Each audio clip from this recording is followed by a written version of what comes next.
In this video, Jordan Peterson explains what your job is as a parent if you have a newborn baby. All right.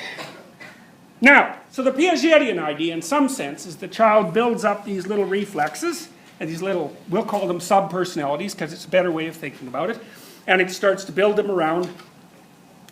Modern psychologists would think more that it starts to build them around motivational systems. Piaget wouldn't have necessarily said that, but... And then, at some point, the child starts to enter the social world.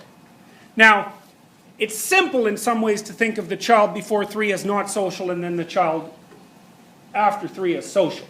But it's not really accurate, right? Because if you think about it, the child is being social right from the beginning of its development. Because first of all, it has to figure out, for example, how to feed. Even if it's not being breastfed, it has to figure out how to participate in a playful and social manner around feeding. And that's particularly the case if the child has to breastfeed, because breastfeeding is a very complex process. First of all, you have to get the mother to cooperate, and you can't bite her, for example. And so there's all sorts of rules about breastfeeding that the baby has to follow. And so the baby's actually entering into fairly complex social relationships and games right from the beginning. And that's especially true if it also has siblings, because if you have a baby and maybe you have a 2-year-old, the 2-year-old and the baby are playing right off the bat. And 2-year-olds are amazingly good at playing with newborns. It's quite staggering to watch them. And so if you're thinking about having children, I also recommend not just having one, because one child is way more work than 3. Because you have to amuse one child all the time. Whereas if you have 3, you can ignore them completely and they'll just raise each other. So it's actually much better for the children, as long as you're there not to make sure they don't light each other on fire and that sort of thing, which is basically your job. So, okay, but we'll act for the time being as if the child isn't social till 3, because that's a simplification, but it's a useful one. So, Piaget was also extremely interested in how the child became social.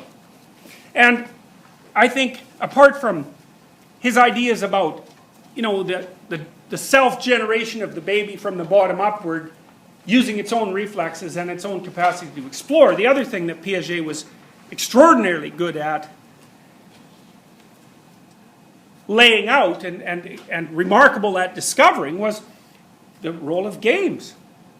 And so Piaget was the first psychologist, I would say, who discovered just how important it is to have kids play. Now, the problem with play is that it's fun, and so utilitarian people, especially ones that are really conscientious, have this idea that if it's fun, it can't really be good for you. And so, because of that, the role of play in children was not, and still isn't, appreciated in the full dimensions of its importance. So, for example, we take little kids that are in grade 1, they're like 6, and what do we do with them? We put them in chairs like the ones you're in. You've been in that damn chair for like 16 years, It's like we take those little characters and we put them in chairs and we expect them to sit there and listen to adults for 6 hours a day. Well, it's so idiotic that it's beyond comprehension. It's no wonder the little blighters are hyperactive, That just means they're alive. They should be taken out into the schoolyard and supervised while playing until they're completely exhausted. Then they should have a little nap. Then maybe you could teach them something for a while. But stopping them from playing or not facilitating play among them is absolutely crazy, because that's exactly how children come to become social in the world. And the reason for that is that the games children play are analogs of the activities that adults engage in. Well, it's not that hard to figure that out if you think about it. I mean, think about playing Monopoly. You're a teenager, you play Monopoly. How many people have played Monopoly? Right, everybody's played Monopoly. Well, what are you doing? It's like evil capitalist pig game, right? So, and if you're going to grow up to be an evil capitalist pig, then you can get a good practice going by playing Monopoly, and you can become part of the 1%, which is what you have to do to win, right? You need to have all the hotels, and so no one else has any hotels, and you play that, and it's fun. It's fun. So it's an analog of real life. Now, it's an analog of real life in many ways, because most of the things that you do with other people involve adhering to a set of shared rules And most of the things that you do with other people involve cooperating and competing with them. So if you're playing Monopoly, are you cooperating or competing? How many people think competing? Okay, how many people think cooperating? Okay, you're cooperating. Are you playing the same rules? Are you playing by the same rules? Well, yes, unless you're cheating. If you're cheating, you're not playing Monopoly, right? You're cheating. That's a different game. So to play Monopoly, you have to cooperate because you have to all agree to sit in the same place. You have to agree not to steal the money. You have to agree that the stupid rules, which are completely arbitrary, are the ones that are going to govern your life for the next, 2 hours. You have to agree to try. You have to agree to try to have fun. You have to agree to try to be like a good player, which means you don't get all snivelly and whiny when you land on someone's boardwalk and they completely bankrupt you, So you're cooperating like mad.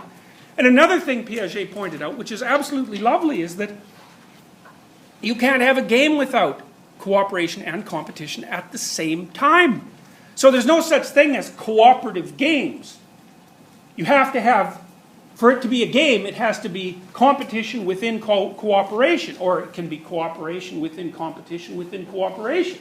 These things are very complexly nested. So if you're playing hockey, for example, is hockey an aggressive game or a cooperative game? Well, you have to play by the rules. So both teams agree to that. You're on the ice at the same time. You don't bring a basketball. You don't bring a chess game. You're there to play hockey. Are you cooperating or competing with your teammates? Well, both, right? You're cooperating with them because you want everyone to win, plus you want everybody to get better at playing across time, but you're competing with them because maybe you could be the star of the game. And everybody's happy about that. And then with the other team, well, are you cooperating or competing with them? Well, as long as you're playing by the rules, you're cooperating, but there's obviously an element of competition. Now, almost every human activity has those elements. There's a body of rules underneath it, or if they're not rules, they're at least social conventions, right? They're things that people understand are allowed and not allowed. And then there's a competitive and a cooperative element. All right, so that's what children start to become particularly exposed to when they're about 3. Now, Piaget pointed out that there were, in some sense, 2 classes of children's games. There was the games that have a really clearly defined aim, and that'd be the goal. And that'd be like, in the little circles that we were talking about. That's where you're trying to go. Now, the thing about it being a game is that all of you have to be trying to go there at the same time.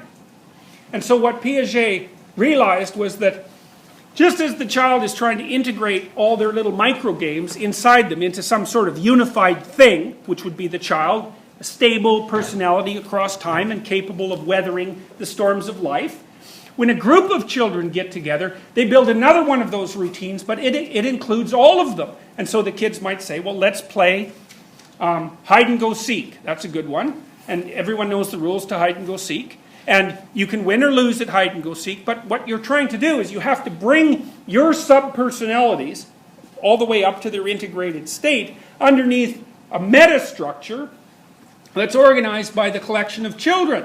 So the child would say, well, do you want to play hide and go seek? And you're either supposed to say yes or perhaps posit another game.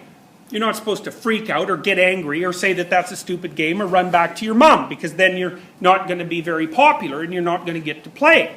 And if you don't get to play, well, then you're ruined, because if you don't learn how to play with others between 2 and 4, you never learn. And then you're some poor outcast, and maybe you end up in jail, or at least you end up like isolated and awkward and poorly socially integrated, and that's not good. Because if you don't get into the kids' games at 3, all of them start moving ahead, and you don't. And the farther they've moved ahead past you, the less likely it is that they're going to play with you. So one of the things that's really worth thinking about if you're going to have kids is you have a job as a parent, and your job as a parent is to make your child socially acceptable, especially to other children, by the time they're 3. And if you don't do that, well, that's not very good. You'll pay for it, and so will your child.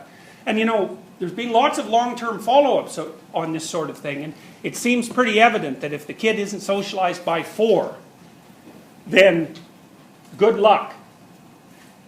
There's no evidence at all from the developmental literature, which is quite a dismal literature, that you can fix that. So, anyways.